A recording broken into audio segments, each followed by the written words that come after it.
So I wanted to share with you guys why I decided to order the Noble Kneeling Chair from Vilno. That way, if you're thinking about getting a kneeling chair, you have more information to make a good decision. First of all, it's impossible for us to sit upright 100% of the time. Our brains are hardwired to find the most efficient pathways and most efficient patterns.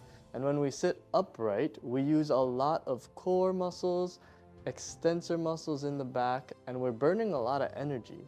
So after about 7 minutes, the brain is going to tell the muscles, let's take a break, rest a little bit, and you're going to start to kind of round into a slouched position.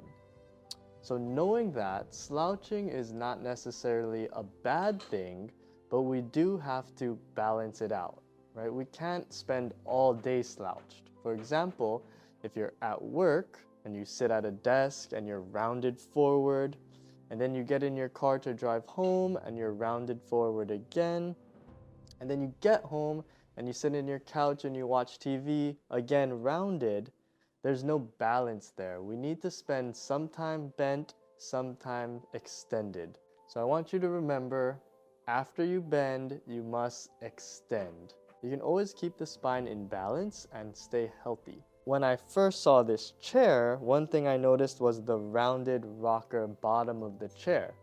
And that's great because it allows me to keep moving my spine, right? I can kind of rock forward into this more lordotic curve here, kind of rock back, and that movement is really good for your spine. It's not good for the spine to just sit in one position all day, which is what I was finding myself doing in a regular chair. So with this kneeling chair and the rocking bottom, you can keep the spine moving, and movement is good for your joints. The other thing I really liked about the chair is how it sets my hips up when I sit in it.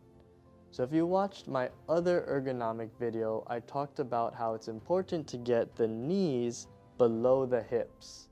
Because when we do that, it shifts your hips forward or anteriorly and sets up that natural lordotic curve in your low back. Now once we set the low back up, that's like setting the foundation. The rest of the spine will follow in place. Also, when I shift my weight forward into my knees, the padding here is very thick, very comfortable, excellent memory foam padding that I really like about the chair. So the kneeling chair is not only good for working, but also reading, watching TV, playing music. It's just a comfortable chair that you can use for just about anything. So if you're interested in getting a kneeling chair, now is a great time because you can use my code ORS-PT to get 10% off the Noble Kneeling Chair. I will leave a link in the description below so you can find the chair on Amazon or on their website.